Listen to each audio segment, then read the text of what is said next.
অনেকটা দূর, ভীষণ ফাঁকা রাস্তা, চারপাশে কিচ্ছু থাকে না।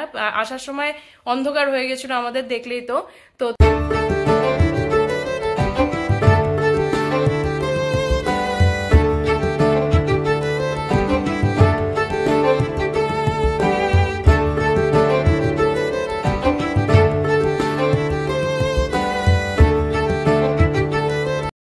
Morning everyone, welcome back to the channel, to a new blog. আশা করি তোমরা ভালো আছো, সুস্থ আছো আর বিন্দাস আছো।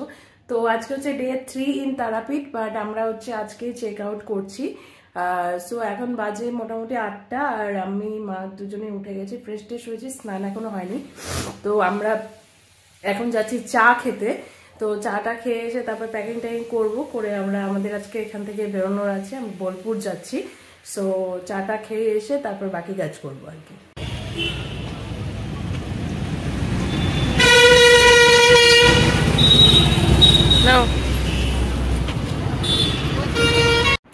অলরাইট, তো আমরা চাটা খেয়ে চলে এসেছি, আর আমাদের মোটামুটি গোছানো কমপ্লিট, মানে যা যা বাইরের জিনিসপত্র ছিল তো সব তো ভরে ফেলা হয়েছে। আর সেরকম কিছু মানে এক্সট্রা তো লাগেজ হয়নি, বাট আমরা চেষ্টা করছি যে মানে ওই অল্পের মধ্যে সবগুলোকে গোছানোর। তো তার জন্যই যা যা ছিল সব তো আমার আর মার ব্যাগে, দুজনে ব্যাগ মিলে গোছানো হয়েছে। বাইরে যেটা বলার ছিল সেটা হচ্ছে দুটো ইনফরমেশন। একটা হচ্ছে কালকে যে আমরা বীরচন্দ্রপুরে গেছিলাম সেটা হচ্ছে তারাপীঠ থেকে 10 কিলোমিটার্স। মানে তোমরা অটো করতে পারো, টোটো করতে পারো, বাই ইয়োর চয়েস। একটু বার্গেনিং করে নিতে পারলে ভালো হয়, কারণ এখান থেকে তোমার যেতে প্রায় আধা ঘন্টার মতন লাগে। আর সবকিছু ওখানে দুপুর 1টার পরে বন্ধ হয়ে যায়, তাই দুপুরের পরে ওখানে না যাওয়াটাই বেটার, 12টার পরে। আর তারপরে গেলে 3টে সাড়ে 3টে নাগাদ এখান থেকে যদি বেরিয়ে যাও, তাহলে ওখানে গিয়ে সব ভালো মতো দেখতে পারবে। আমরা সবগুলোই দেখেছি, খালি একটা মন্দির ছিল যেটা জলের মধ্যে বা জলের নিচে, সেটা অন্ধকারে মানে লাইট কম থাকার জন্য ওটা অতটা বোঝা যায়নি। বাট ওখানে ওই শিলালিপির মতন লেখা ছিল, তো সেটা আমি তুলে এনেছি, সেটা আমি তোমাদের দেখাবো। বাট আমরা মন্দিরটা দেখতে পারিনি। বাকি সব ওখানে নিতাই জন্মস্থান, জগন্নাথের মন্দির বা আরো যা যা ছিল সব দেখেছি আমরা। খুব সুন্দর জায়গাটা, মানে ভালো লাগবে। মানে তারাপীঠে আমরা একটা সাইড মানে ওদিকটা গেছি, নলহাটি ওই সাইডটা গিয়েছি, বামাখ্যাপার মন্দির এর আগে গিয়েছি, মানে অনেকটা আগে, তখন আমি ব্লগিং করতাম না। বাট এই সাইডটা আমাদের যাওয়া হয়নি। তো এটা দিদিরাই আগে থেকে খোঁজখবর নিয়েছিল, বীরচন্দ্রপুর। তো সেটা এইবার আমরা কভার করলাম। খুব সুন্দর জায়গা, তোমরা একবার ঘুরে আসতে পারো।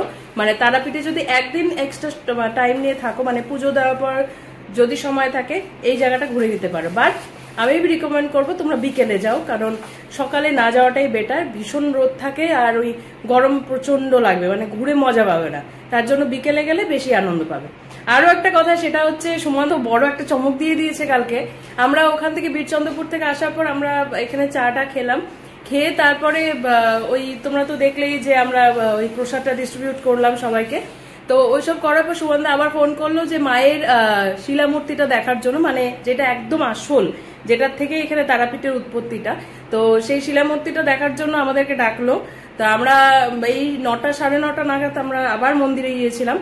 বাট ওই শিলামূর্তিটার ওখানে কোনো ভিডিও, কোনো ফটোগ্রাফি অ্যালাউ নেই, যার জন্য ফোন অন করিনি। তো আমরা হালকা একটু লাইনে দাঁড়িয়েছিলাম, যেটা জেনারেল লাইন, একদম ফাঁকা ছিল, জাস্ট 10 মিনিটের একটু লাইনে।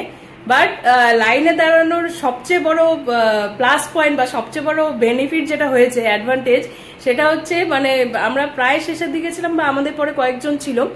সুমনদা মায়ের চরণটা বললো যে তোমার প্রথমবার তোমার মাথায় তুলে দেবো, মানে ওই যেহেতু মন্দির তখন বন্ধ হয়ে যাচ্ছে, 10টা বাজে, তো ওই চরণটা ভেতরে চলে যাবে। সবকিছু ঠাকুর শয়নে যান সেই সময়। তো চরণটা নিয়ে মাথায় তুলে নিয়ে আমি চরণটা নিয়ে মন্দিরের ভেতরে গেলাম। তো ওটা হালকা একটা ছোট্ট ক্লিপ আছে, কারণ ওই সময় প্রচন্ড ভিড় ছিল আর সেইভাবে করা হয়নি। আমার মাথায়ও নিয়েছি, দিদির মাথাতেও নিয়েছে, সেটা হচ্ছে একটা বড় পাওনা। আর আরেকটা ব্যাপার, আরেকটা বড় পাওনা হচ্ছে সুমনদা মায়ের মুকুট, যেটা মায়ের তো এক এক দিন এক এক রকম সাজ হয়। তো কালকে যেই সাজটা, সন্ধ্যের সাজটা মায়ের হয়েছিল ফুল দিয়ে, তো যেই ফুলের মুকুটটা বানানো হয়েছিল মায়ের মাথায় পরানো ছিল, সেটা সুমনদা আমাকে এনে দিয়েছে। মানে এর থেকে বড় পাওনা আর কিছু হতে পারে না। সুমনদা ইজ গ্রেট। সো আমি রিকমেন্ড করবো যে তোমরা যদি কেউ তারাপীঠে আসো, এরপরে পুজো দেওয়ার ব্যাপার থাকে বা কিছু থাকে, তো সুমনদার সাথে তোমরা নির্দ্বিধায় যোগাযোগ করতে পারো। ভীষণ ভালো মানুষ, সুমনদার সাথে তোমরা যোগাযোগ করতে পারো। সুমনদা পুজোটা খুব শান্তভাবে দেয়, যেরকম চাইবে সেইভাবেই পুজো দেবে। বাট একটাই কথা মাথায় রাখতে হবে যে একটু সুমনদার টাইমের সাথে অ্যাডজাস্ট করে এলে বেশি ভালো হয়। কারণ আমরা এবার আসার আগে সুমনদাকে বলে এসেছিলাম আমরা শনিবার মঙ্গলবারটা অ্যাভয়েড করেছি ইচ্ছে করি। এক তো দিদির জন্মদিনটা বৃহস্পতিবার পড়েছিল, আর দুই হচ্ছে আমরা হঠাৎ করে প্ল্যান হয়েছিল যেহেতু, তার জন্য শনি মঙ্গলবারটা আগে থেকে সুমনদা বলেছিল অ্যাভয়েড করতে। তো তার জন্য এই দুটো জিনিস অ্যাভয়েড করার জন্য পুজোটা এত ভালো করে হয়েছে, মানে এইভাবে পুজো আমি দেইনি।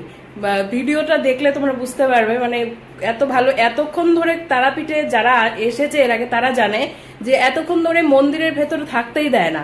আমরা প্রায় 2-2.5 মিনিটের মতন মন্দিরের ভেতরে ছিলাম, মানে এটা মানে ভাগ্য সত্যি ভাগ্য। সো এটাই, এই দুটো কথা বলার ছিল। এখন আপাতত এখানে গোছানো মোটামুটি কমপ্লিট। এখানে যা যা আছে ওই ছোটখাটো জিনিস আছে সেগুলো ওই ব্যাগে ভরে নেব। আর এই হচ্ছে মায়ের মুকুটটা, যেটা সুমনদা এখানে ভরে দিয়েছে। আর এই যেটা তো ওড়নাটা, যেটা আমি কালকে মাথায় বেঁধেছিলাম। আর এই হচ্ছে মুকুটটা, যেটা সুমনদা খুব সাবধানে রাখতে বলেছে। আর এখানে প্রসাদ টোসাদ যা যা আছে বাকি অল ডান।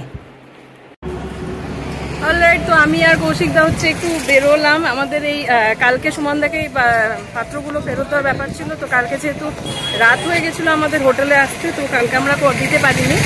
এখন হচ্ছে আমি আর কৌশিকদা যাচ্ছি, এসেই আমরা হচ্ছে বাসনপত্র দিতে, হ্যাঁ এসেই হচ্ছে আমরা বেরোবো। রেডি ফেডি সব হয়ে গেছি, আমরা জাস্ট ব্রেকফাস্টটা করবো আর বেরোবো। আমরা এলাম দাস সুইটসে, এখানে পুরি টুরি সবই পাওয়া যায়। এটা একদম এই তারাপীঠের গেটটা এদিকে, এই ব্রিজ ক্রস করে তারাপীঠ গেটের থেকে বাঁ দিকে আসতে হবে। তারাপীঠ গেটটা বেরোনোর সময় বাঁ দিকে এলেই ব্রিজটা ক্রস করেই দেন হচ্ছে এই মিষ্টির দোকানটা। এখানে সব পাওয়া যায়, পুরি টুরি আর যাবতীয় যা মিষ্টি খাওয়ার দরকার সব পাওয়া যায়। হচ্ছে ব্রেকফাস্ট কমপ্লিট। ওই দোকান থেকে আমরা পুরি মিষ্টি তরকারি সব কিনে এনেছিলাম। এখন হচ্ছে রেডি ফেডি হয়ে গেছে। এখানে মামা দিদুনের সাথে আছে, সব ready. Last minute check out চলছে, সব কিছু ঠিকঠাক নিয়ে গুছালাম কিনা। তো এখানে যা যা ছিল সব ভরে নিয়েছি, মানে জামা কাপড় বা বাকি যা বাইরে ছিল অল সেট। মামা তোমার হাতে কিছু আছে? কি নিয়েছো? চার্জার দাও, thank you. Check it out and bye bye room. তো আমরা হোটেল থেকে বেরিয়ে গেছি, আর আমাদের অটো চলে এসছে, সমস্ত লাগেজ তোলাও হয়ে গেছে। এখানে সুমনদা এসেছে দেখা করতে। টাটা সুমনদা। তো আমরা বেরিয়ে পড়েছি, পিছনে আমি, মা, দিদি অটোতে। আর এই যে সামনে আমাদের টুকুমা পাপার সাথে বসেছে, সামনে দেখতে দেখতে যাবে। আর আমরা হচ্ছে এই পেছনে।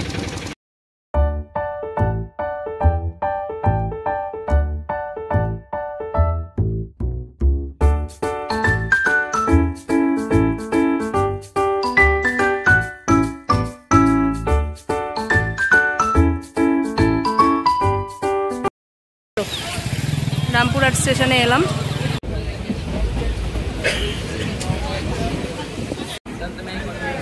তো আমরা ট্রেনে উঠে গেছি। এখানে হচ্ছে মা, ছোটু এখানে আছে, এখানে হচ্ছে মা আছে, আর একদম ওই সাইডে ওই যে কৌশিকদা ওইখানে। সো ফাইনালি উই রিচড এট বোলপুর।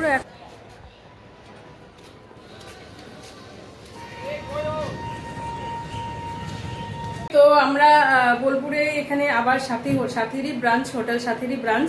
এখানে এসে ফ্রেশ ট্রেশ হয়ে দেন লাঞ্চ করলাম, করে এখন আবার বেরোচ্ছি। এই যে আমার রানীমা, ও হাসবি না, নতুন বউটা নাকি কইটা আমার। আচ্ছা, আমার রানীমা এখানে, আর আমার মা এখানে, আর রানীর পাপা আর মামা ওই পাশের রুমে। তো আমরা এখন আবার বেরোচ্ছি। এখন বাজে প্রায় 6টা। জানি না এখানে কি দেখতে পারবো এখন, বাট ওই যাই হোটেলে বসে কি করবো, তো একটু ঘুরেই আসি। সো এখন হচ্ছে আমরা বেরোচ্ছি।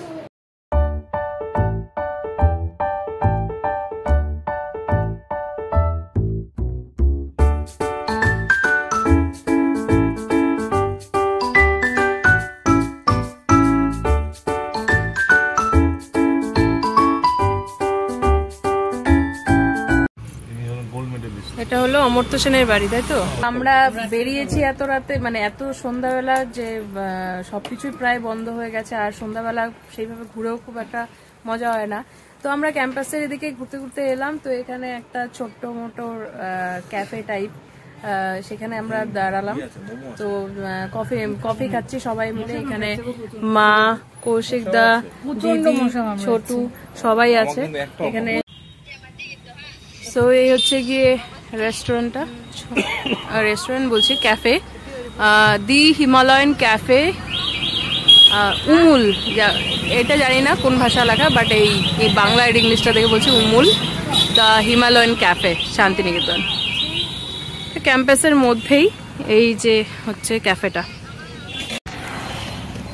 তো আমি আর কৌশিক দা ওখান থেকে ঘুরে এসে চাটা খেয়ে এসে বেরোলাম একটু, মানে আমার একটা জুতো কেনার ছিল, তো সেটা নেওয়া হয়েছে। তো বোলপুর বাজারটা একটু ঘুরে দেখছি, অনেক রাতও হয়ে গেছে, 9:30 মতো প্রায় বাজে, বাট একটু ঘুরছি আর কি, কারণ কালকে আমাদের সকাল সকাল ওঠার প্ল্যান আছে, আর কালকে অনেক কয়টা জায়গা একসাথে কভার করারও ব্যাপার আছে।